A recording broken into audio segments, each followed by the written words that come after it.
Hello, everyone, and good afternoon. I am Donna Mills, and I serve as the Executive Director for Central Oregon Health Council. I am proud and excited to open this webinar to introduce the Central Oregon Health Data website. This effort is indicative of how the Health Council works in concert with and for our communities.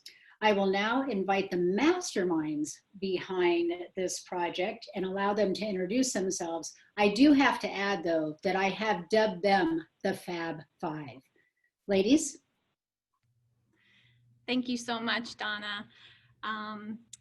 My name is Rebecca Berry. I am the Grants and Metrics Manager at the Central Oregon Health Council, and we're going to take a couple of minutes just to introduce the tour guide team. Shanna?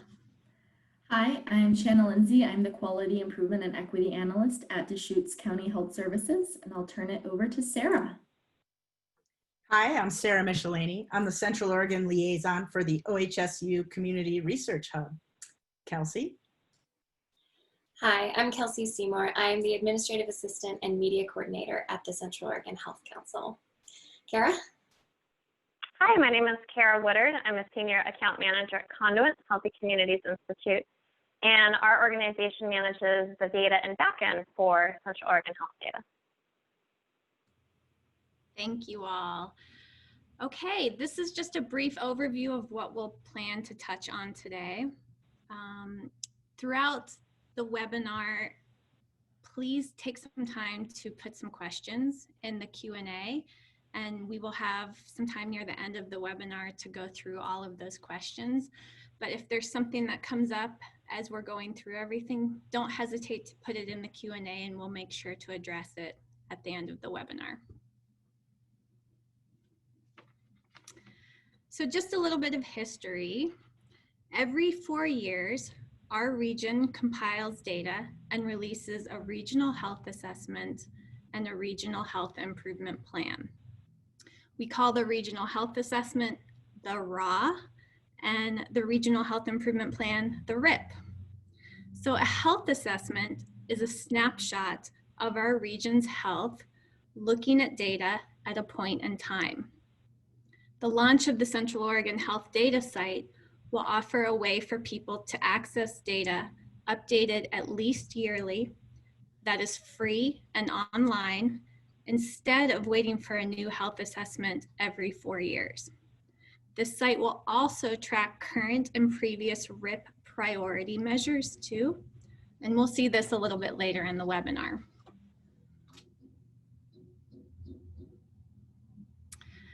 So this site, Central Oregon Health Data, launched September 29th, 2020.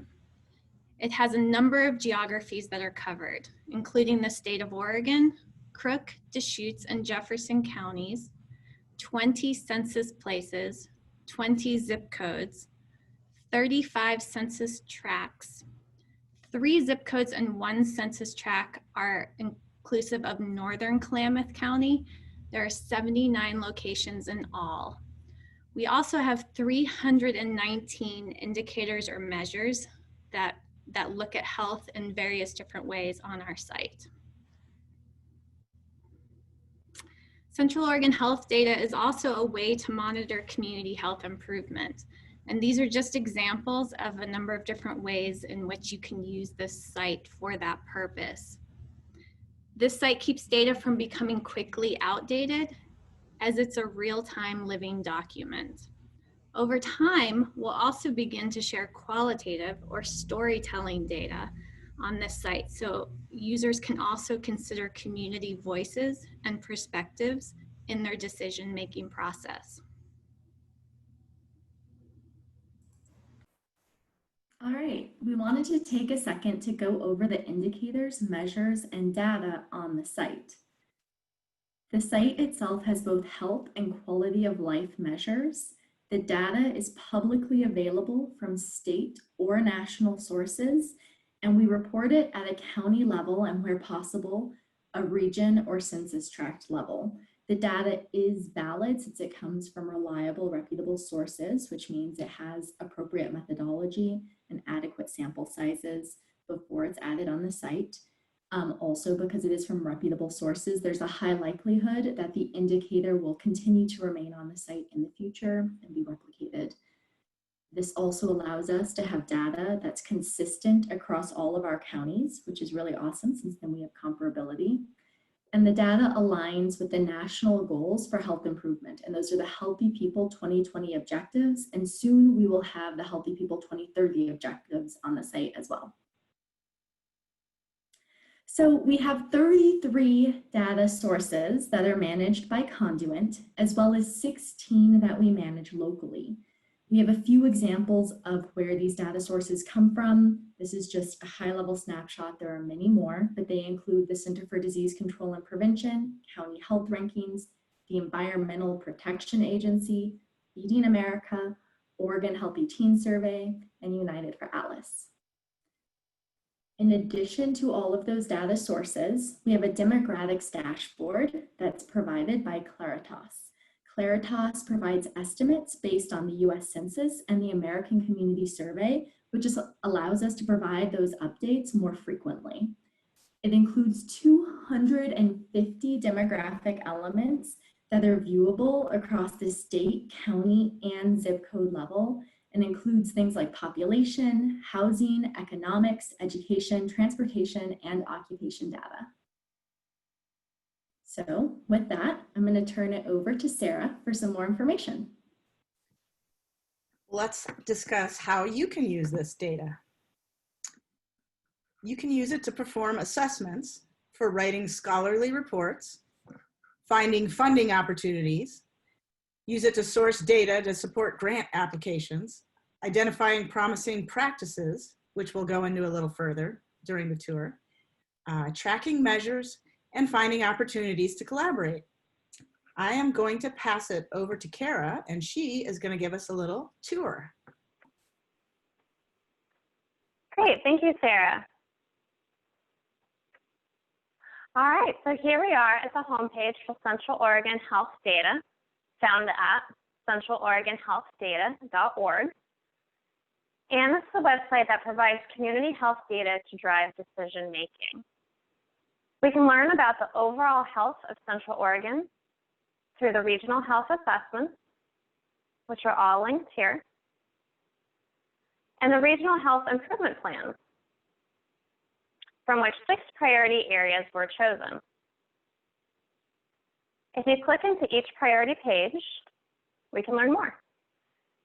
So for instance, behavioral health, access and coordination. We have our aim or goal, a link to the whole improvement plan, and our measures that we're tracking.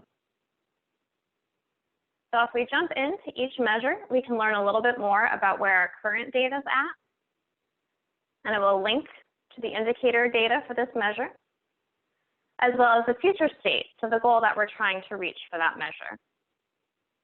Each of these expands similarly. And then you can also learn how to apply for funding for programs that impact this measure, potential strategies to address this priority area, and how to get involved in a work group. Back at the top of the page,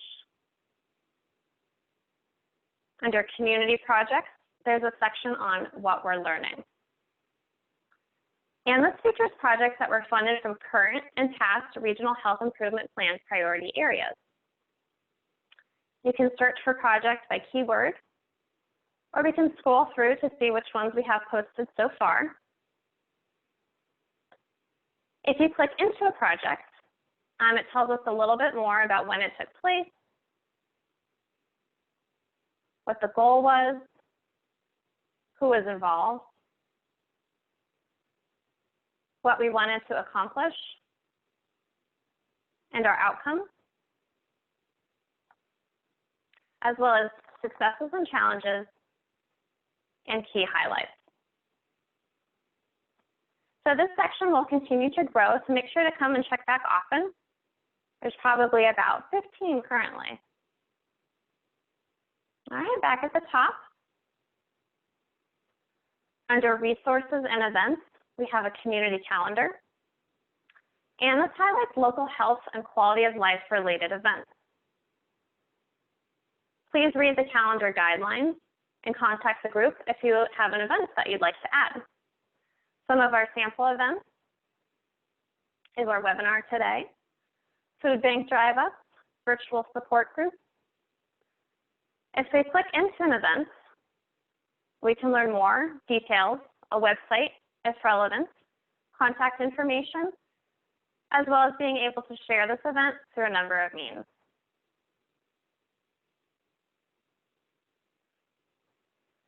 Also, under resources and events, we have a link to local and national funding opportunities. And at the top, we have our local opportunities that scroll through left to right. And then our national opportunities below, sorted by topic area. So general health opportunities, access to health, children's health, diabetes, and so on. So this collection of national grants is maintained by our research team, and it's updated regularly, so they should always be active opportunities. So when the grant period ends, the opportunity will disappear from the site. So the funding opportunities are housed in the resource library. You can access from here, or our main navigation under resources and links. And the resource library is a collection where the Central Oregon Health Data team has uploaded resources for the community. So for instance, we have our tutorial videos that are housed here on the site, links to other data websites, infographics, fact sheets, data resources, reports, presentations, and so on. You can search the resource library by keyword here, or do a filter search, where we can look for resource type, by topic area, by location, or if it's a featured resource. We also have a number of collections here in the resource library. So these materials were brought together around a commonality. So for instance, we have our Central Oregon blood pressure resources, tobacco resources, type 2 diabetes, and some of these resources are mapped, like our substance use disorder resources map. So when we jump into here, we can find different community organizations that can help with this cause. So as I highlight over on the left-hand side, we can see where this organization is on the map. And when we click into one, it takes us to the detail page for that resource. So I go to view, it'll open up the website for that organization. So rimrocktrails.org, as well as a phone number, services offered, payment options, age group served. We have a more detailed map of where we can find that organization, as well as related content for substance use disorder. So related indicators, promising practices, funding opportunities. That is the resource collection. Also under here, the promising practices module is a collection of programs geared towards improving community health that have shown to be effective. So there's over 2,300 promising practices in the database. You can do a keyword search, search by ranking, target audience, topic area, or geographic type. And with regard to rank, we developed a ranking system of 3 categories. An evidence-based practice is the gold standard. It's been shown to be statistically significant, peer-reviewed, replicated, and evaluated. An effective practice means it's been evaluated, but maybe not shown to be statistically significant. And a good idea means that maybe there hasn't been enough time or resources to evaluate yet, but it's an undisputed good practice. So let's say I'm searching for resources on obesity. I can see my 2,300 promising practices narrowed down to 169, but that's still a lot to look through. If I'm really interested in obesity in children, I can refine my search further. So now we are down to 99 options. We can save a link to the search here. So I can come back to my search or share it with a colleague. And over on the left-hand side, we have our actual promising practices. If it's from the CDC, it comes with a little CDC tag. So you can scroll through and see our 99. If we jump into one, we can learn more about that specific program. For example, BNSR, a school-based diabetes and obesity prevention program, is an evidence-based practice. We have a description of the program, its goal or mission, its impact, results and accomplishments. And what's really neat is that we'll include contact information for the person or university that originally ran this program. So you have links to the website and how to learn more. And then throughout the website, you'll see this related content. So for our promising practice on obesity in children, we have related indicators, funding opportunities, featured pages. Okay, so now that you've seen a few resources, you may be wondering, how can I get started? So we have a section on the site to help with just that. Here we have our data spotlight on immunizations, resources for Central Oregon COVID-19 information, and then a link here, how do I get started? A quick guide to where you want to go on our site. So within here, it teaches us a little bit more about the website, how I can use it, and what I can do with it. And then we link here to the different resources. So what can I do? How can I view the data? How can I download the data? And then under how can I build a dashboard? And how can I build a printable report? We have some videos that will help you with that.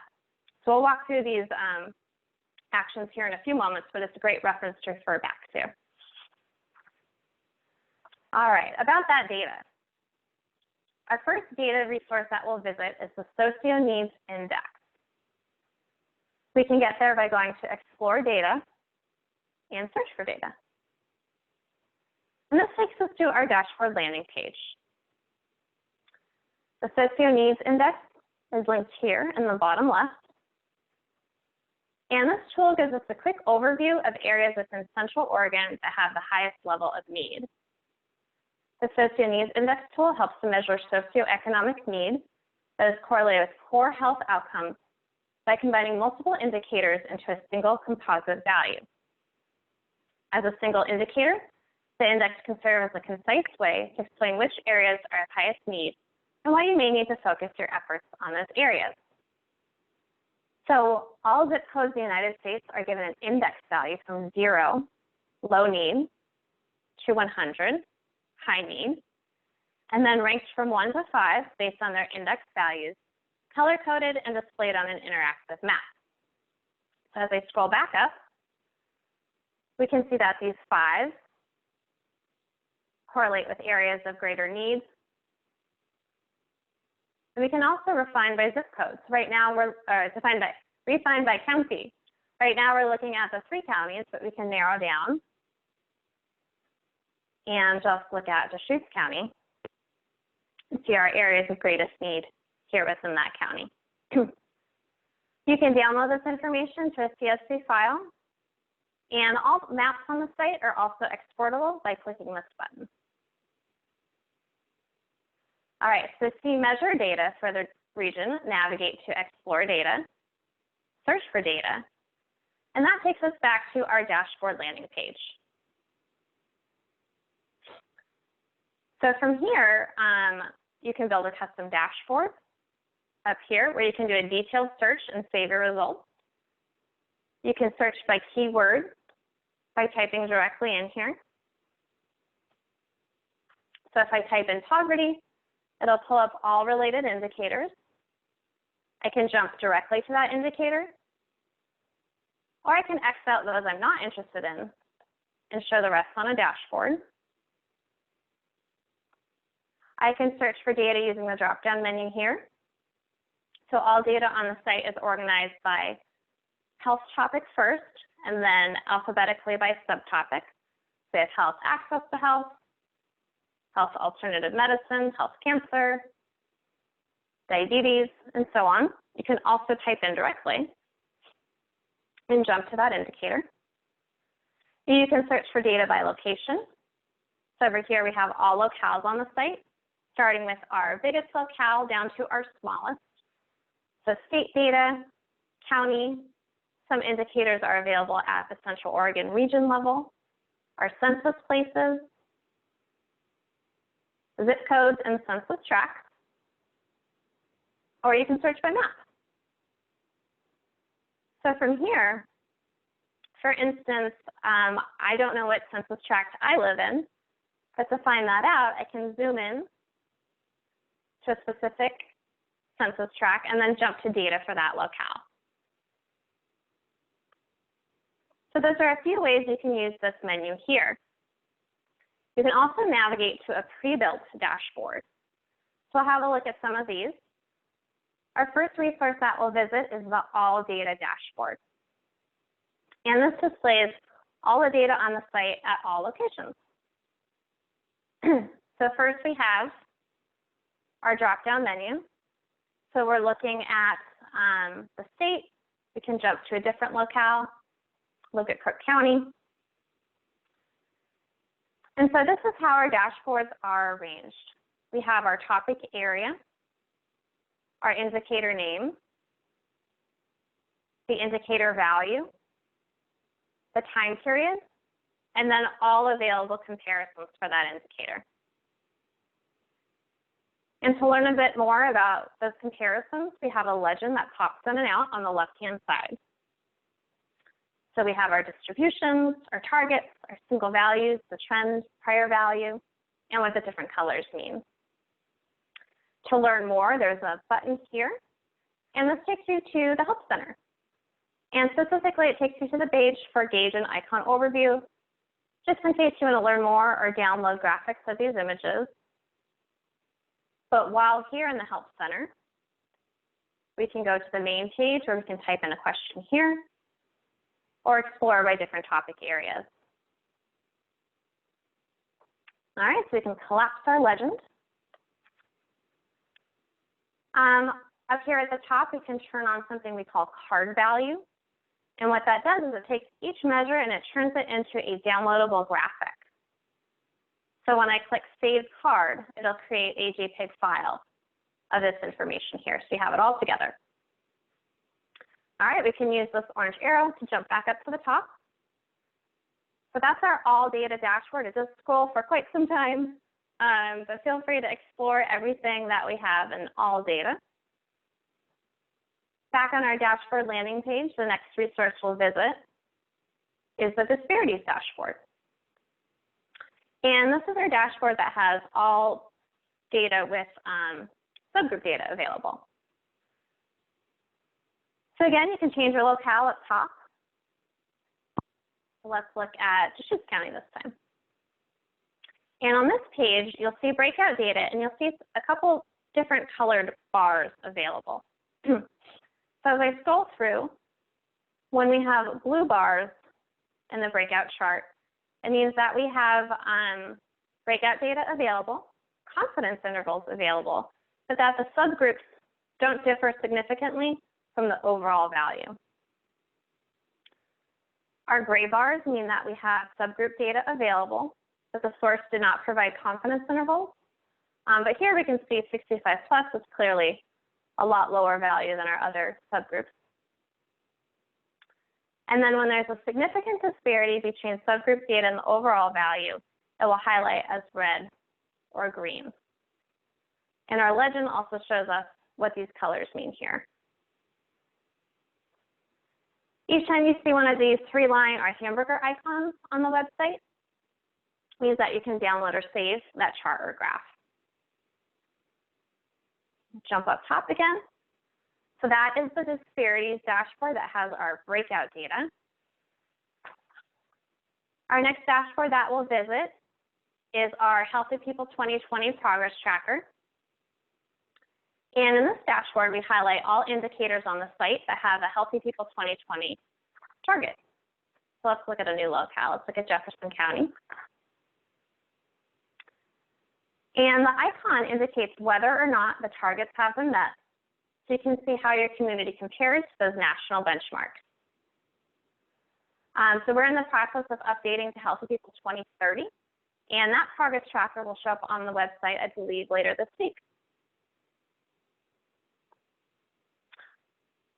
All right, our next dashboard is the indicator list by location. And that can be found here. And what this provides is a comprehensive list of all indicators on the site and at what locale. So before I scroll down, you can download this information into a CSV file. And what that does is it gives you all the indicators on the site and again, what locale they're available. So as I scroll down, we're still looking at health, which tends to be at those bigger service areas. Disabilities, we have census tract, zip code, census plates.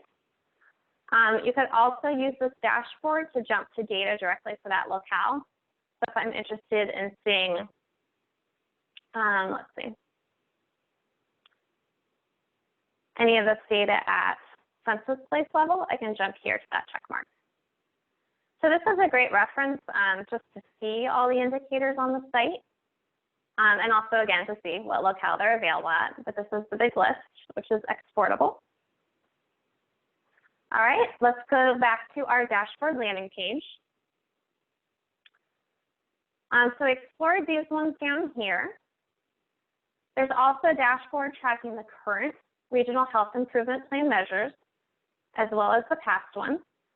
So we can see how the community is doing relative to its goals. And each measure has an associated target for either Central Oregon as a whole or each individual county, depending how the data was given. All right, so those are our regional health improvement plan measures that we're tracking. Back to our dashboard landing page. So those are some of the pre-built dashboards that you can explore as you are looking for data on the site.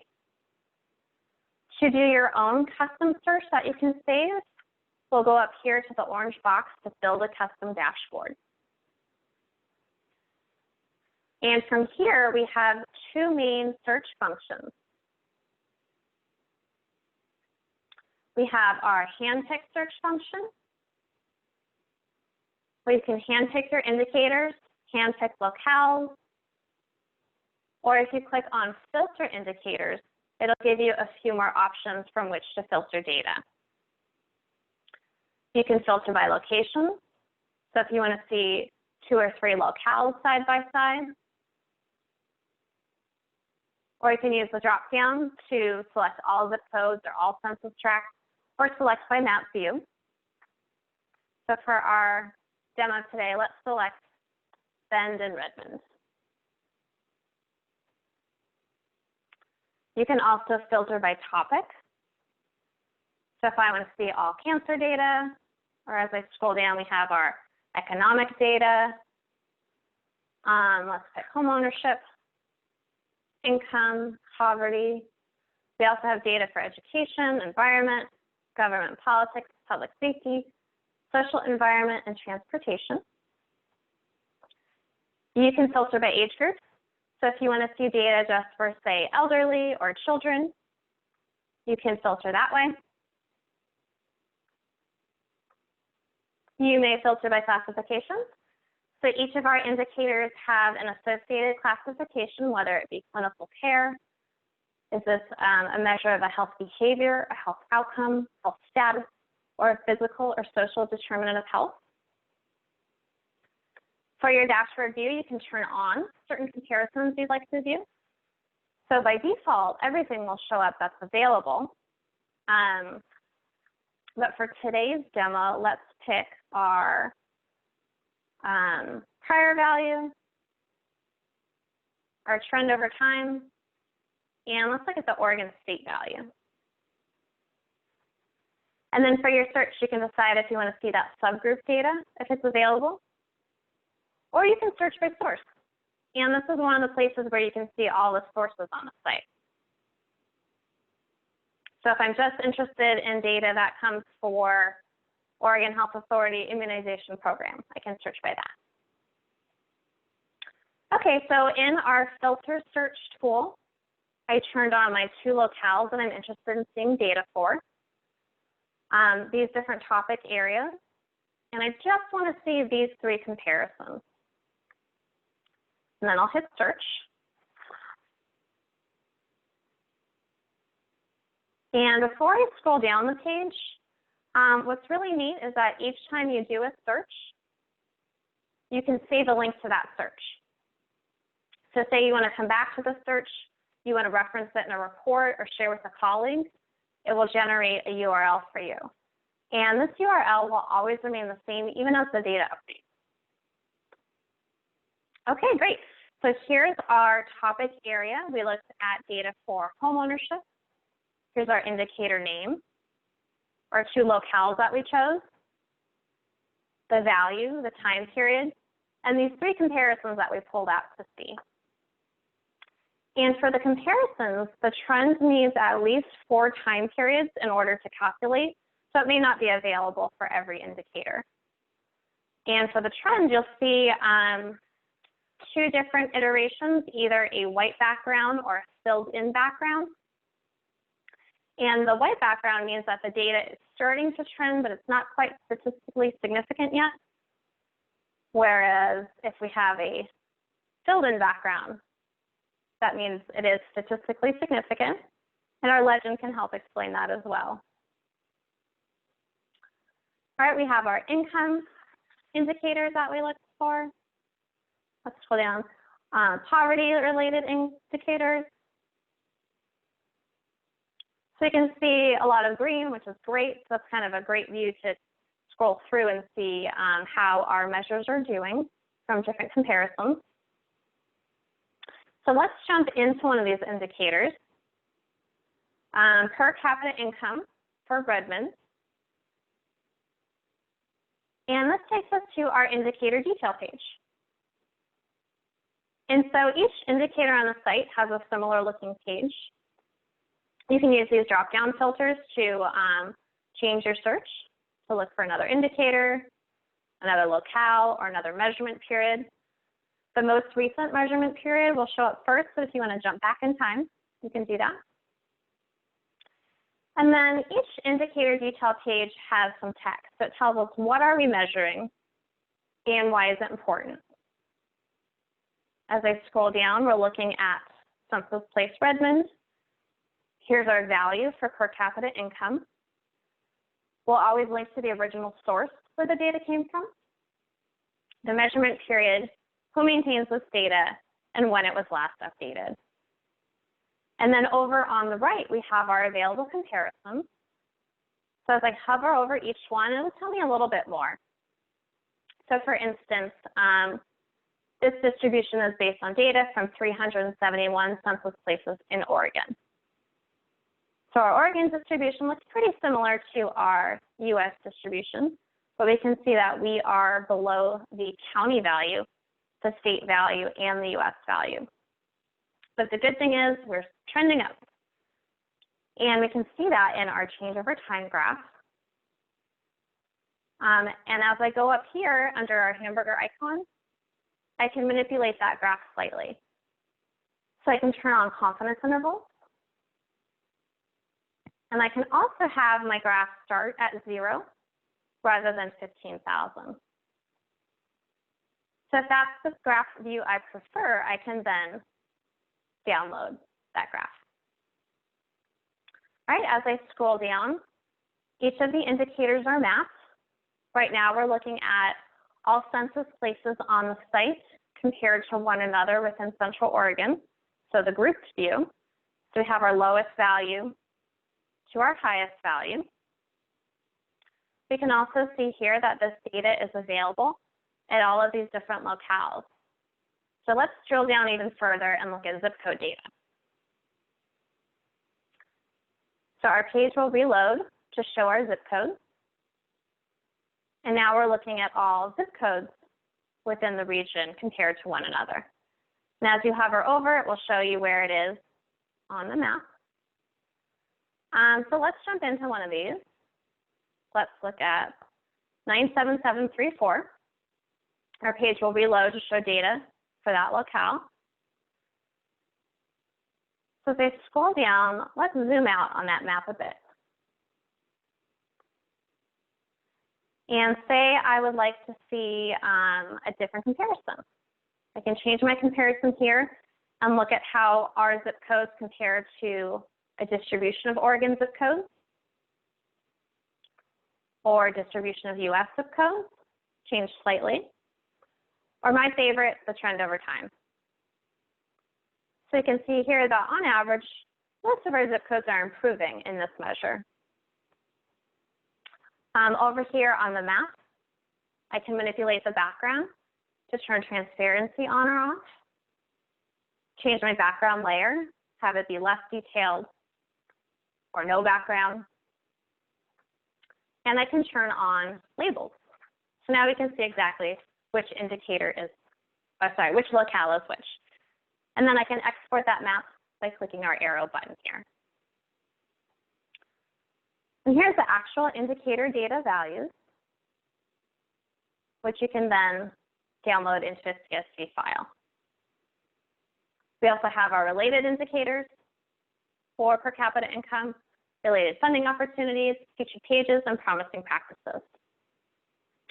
So each indicator on the site has a similar looking indicator detail page.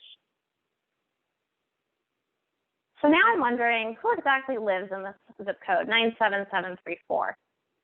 We can learn more about the demographics for the area by clicking directly into this button to view demographic details.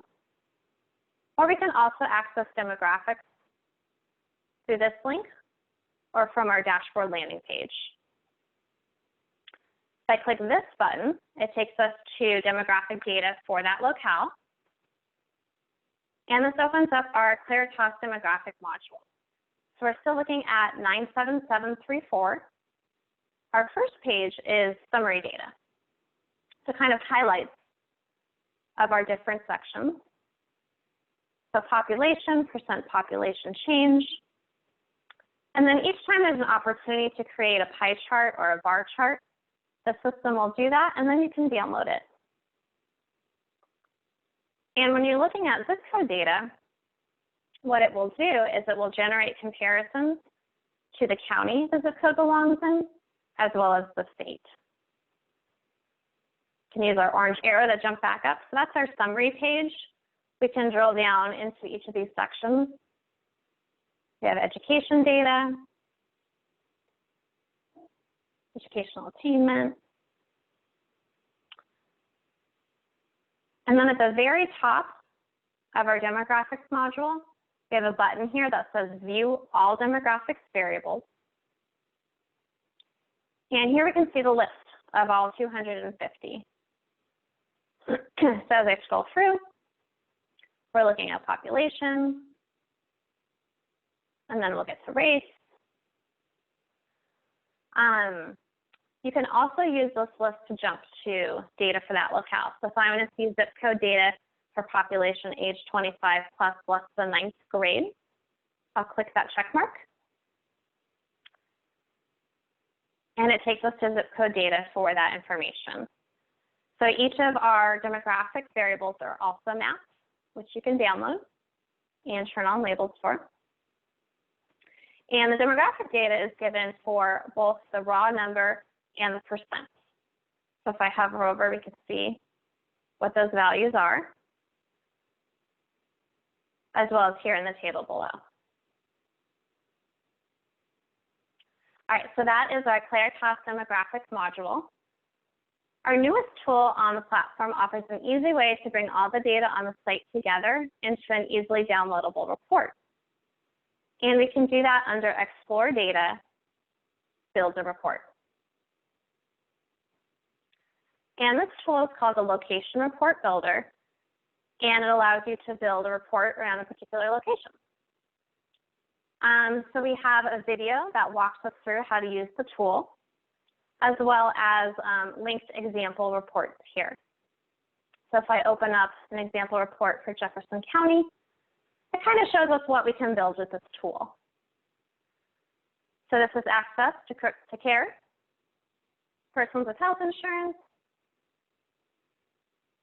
We uploaded a graphic, created some text, have our indicator card, census rate, mental health provider rate.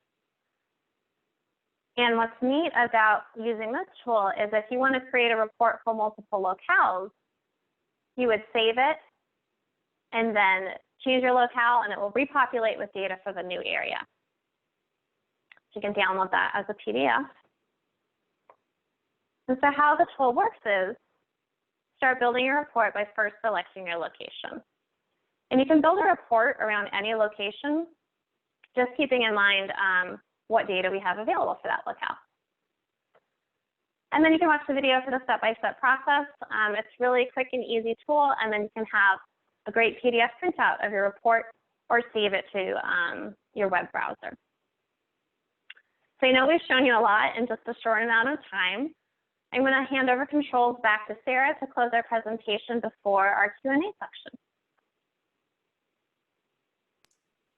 What are the next steps? Thank you, Kara. That was awesome. What can you do with this amazing tool? Well, you can use the site. You can suggest curated dashboards. You can contribute local resources. You can consider adding local data. You can provide relevant content, and you can share your thoughts. Definitely share the site with others in your organization or the community. And it's easy to get in touch with us. You just go to the About Us area, scroll down, and you can contact us there. Now I'm going to pass it over to Kelsey for some questions and answers. Yeah, thank you. We've got several questions that have come in, and I'm looking for the clock on my screen. Okay, we have about 18 minutes left. We should be able to get through these, but if you have more questions, please feel free to submit those. We want to get through as many as we can while we have you. Our first question, I'm going to point to Rebecca. Who is maintaining this website and all the data and resources embedded in it? How many years of funding are currently allotted to this project, and is there a sustainability plan? That's a great question. Thanks, Kelsey. So currently there are a number of folks maintaining the site. So the platform itself is maintained by Conduit and Healthy Communities Institute. And so a number of the data sources are maintained by Conduit, but also we are maintaining a number of the indicators or measures locally that Conduit doesn't necessarily track, or things that we want to track on a more drilled down focused manner. So the folks who are maintaining those we have 2 staff people from the Central Oregon Health Council, an amazing staff person that represents Crook, Deschutes, and Jefferson County Public Health. We have Central Oregon Research Coalition from OHSU. And so these folks are generously donating their staff time to help manage the back end of this site and keep those indicators and measures up to date. How many years of funding are currently allotted? So actually this project is built into our operating cost for the Central Oregon Health Council. And so this will be maintained moving forward in our operating costs. And so the sustainability plan is in that circumstance part of our operating costs. Great, thank you. I'm gonna give the next question to Kara. When will 2020 census data be available on the site? Sure, thank you. Good question. So census data is, I believe, due to the government in December of this year, and then will be reviewed in March. So our census data, a lot of it comes from the American Community Survey, which is based on census data as well, and we're currently showing 2018. So to show 2020 census data, it may still be about 2 years out. Great. I think everyone's really eager to see those numbers. Shanna, this one's going to be for you. It says, I've been asked to share this resource with a volunteer community group that has a primary focus on physical health, being active and healthy eating. What would be some of the best features of the resource to share with that group? I'm going to let you share your screen if you want to show off some of those items. Sure, that is a really great question. And I think it really depends on exactly what they want to use the site for. If they are interested in data around physical health and active lifestyles, you can come in and search by whatever feature you want. So let's say physical, and you can see different physical activity measures and data points that are available for the dashboard. So I would recommend you demonstrating the dashboard capabilities. We can also show off some of the priority areas in the current regional health improvement plan to identify opportunities for collaboration. And those are here under the priority areas. If they're interested in seeing past projects that might relate to physical health, those will be under the community health projects. And you can, again, search and see certain, if I type physical, right? You can see different projects that relate to physical health and promoting healthy lifestyles in Central Oregon that we've implemented in the past regionally. And then, of course, we can look up promising practices and funding opportunities related to an active lifestyle. So I think it really does depend on what specifically the group is interested in related to those topics, but there are multiple different resources on the site that we can use and share with them. Lovely. Thank you, Shanna, for the tour. That's really helpful to have the visual accompanying the site is so dense. And I have to admit, I was a little embarrassed the last time we did this webinar last week and then today, even though I've had a hand in the creation of the site, I continue to notice things that I did not notice before and continue to benefit from these and learn. There's a few buttons that I'd never paid any mind, and it's because there's so much information. So I encourage everyone not to be intimidated by going in. There is a lot, but the more you use it, the more comfortable you'll get with it. And it's just such a rich tool. We're so excited to be bringing it to you. I'm gonna throw the next question to Kara, I think. Who curated the Promising Practices tool and how did they select practices to include? How comprehensive is the database? Great, thank you for the question. So the Promising Practices database is curated by our research team. So we have a research team of graduate level data scientists and health MPH level. And what they do is scour health journals, see what else is out there from other kind of data resource websites, as well as a lot of them are submitted through our clients across the country. So we like to hear about what you're doing locally. So on the Promising Practices module, there's a button to submit a promising practice, and all the information will go to our research team, who will then vet it, get back to you with any questions, and if appropriate, give it a ranking and post it on all of our client sites. Awesome, thank you. I'm gonna invite you to actually share your screen for this next question really quick, because it's about saving dashboards that you create. And I know where that link lives, but for all of our new folks who aren't as familiar with the site, can you show us that button one more time? Yes, happy to. So if you're doing a dashboard search, we'll go to our community health dashboard landing page. And then up here to build a custom dashboard, we'll put in our search parameters, either our handpick or our filter. So for a quick example, let's look for, how about CDC data? And say, that's just what we want to search for. I'll hit my search button. Let's actually click it. And then as I scroll down the page, right at the top, it's a little hidden. We can save a link to the search. And so that's a way to get back to your web page of the search. So you go up to the very top. On every single page, we have a little print or PDF converter icon or a copy link, and that will take you there as well.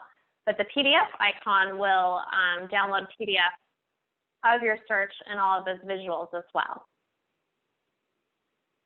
Great, thank you.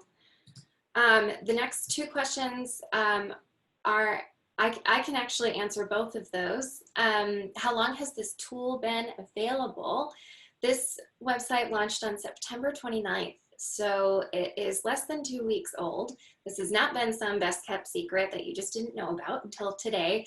It's brand new, and we hope that it won't become a best kept secret. We encourage you to use it, to share it, to talk about it, to ask us questions, it has so much potential. And so we hope that it will become widely adopted over the next couple of months, and will become a standard piece of everyone's toolkit for finding data. The second question is, I want to share this presentation with my coworkers before the next webinar. Is there a link to a recording that I can share? We are recording today's webinar, and I expect by the end of the week, we will have it available online, and we will send a link to everyone who registered for the webinar so that you can view the recording and share that. Yes, great question. Thank you for asking that. So we have another question. Will there be more webinars on subject matter areas or geared toward researchers or grant writers? I'm gonna kick that to Rebecca. Thanks, Kelsey. That's a great question. So as Donna calls us, the Fab Five, we are absolutely excited to start developing some more webinars, and we're actually looking to you as the users to help direct where we choose to focus our time. So if there are specific things that you would like more information on, or perhaps trainings, or if you would like to invite us to come to your organization and do a tailored training, we would be happy to do that. We want to make this as accessible and user-friendly as possible, and we learn when you learn. So I hope that helps. Love it. Yeah, would love to do this again with some more narrow focus. The introductory one is always going to be fun, but there's so many different ways you can approach this and be fun to do something really specific. So I'm going to give this next question to Shanna. Shanna, you can share your screen or not if you want to. It's up to you. Will there be a section of the site in the future dedicated to COVID data? Yeah, that is a really, really great question. So at this point, we have information on the home screen related to COVID-19. If you click on this graphic, it will take you to information from the Oregon Health Authority and the 3 Central Oregon Health Departments, as well as county or Central Oregon resource directories and social media sites. We don't want to recreate the wheel. There is a lot of really great COVID-19 data and information out there. So we really wanted to provide a resource to take you to some of those resources on the site. Of course, as Rebecca was saying, we look to you for guidance and more information about what you'd like to see on the site. So if you'd like something else, or if you have ideas of what we should be including, please let us know. Great, thank you. I have a question here about languages, and I'm going to give this one to Kara. Is the site accessible in other languages? Great question. I will share my screen and we'll test that out. So up here at the top, we do have a Google Translate option. So right now, our current languages that we have posted are Spanish and Mongolian. So when you click on it, it will reload. And most of the site will translate. Some of these are static images, like our banner. So we can see our navigation has updated. And our home page, that's a static banner. So we're really trying to make it accessible to different languages.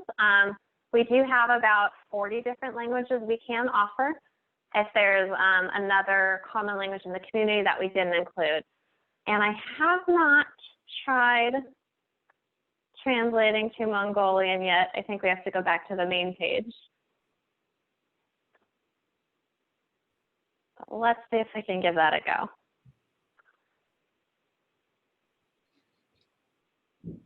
Oh, and there we are. So again, we do have the opportunity to add about 40 different additional languages if there's a need.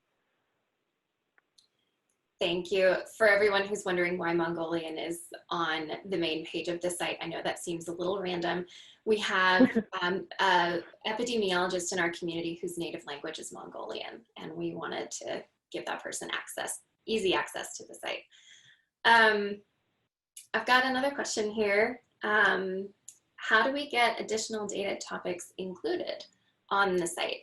Shanna, I'm going to start with you, and you can pass off to Rebecca if you want to. I think I can answer that. I would just say, as we were saying before, please reach out to us. There's a contact us page.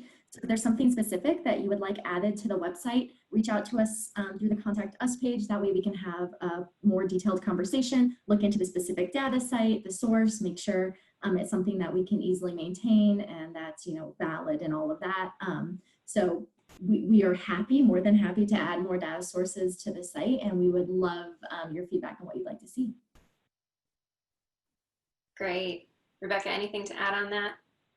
No, that was great, Shanna. Thank you. You know, that I just wanted to provide one example, not more information, but last week,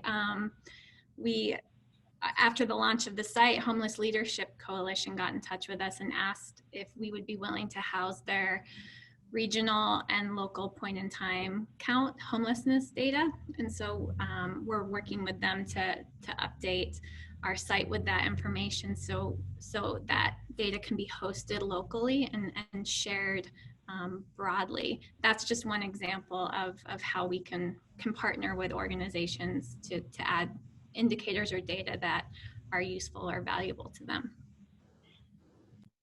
Thank you for including that note, Rebecca. We're excited to continue to fill out the site with more information as it comes available. The site's only going to be as good as the data that's on it, and the more the better. I see one last question. If anyone has any final questions, please submit them now. We're coming to the end of our time together. I saw the invitation in the chat to have events added to the calendar. How do we go about that? Rebecca, I'm going to start with you. Great. Let me see if I can share my screen. All right. So a great way to do that actually is up here on the community calendar.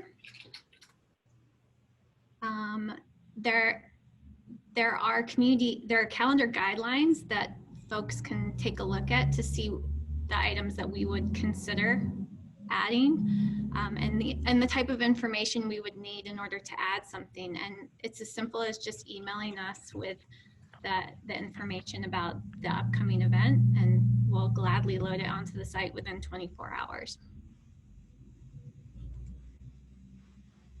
Awesome. I see one question that's been submitted in the chat. I apologize for overlooking that.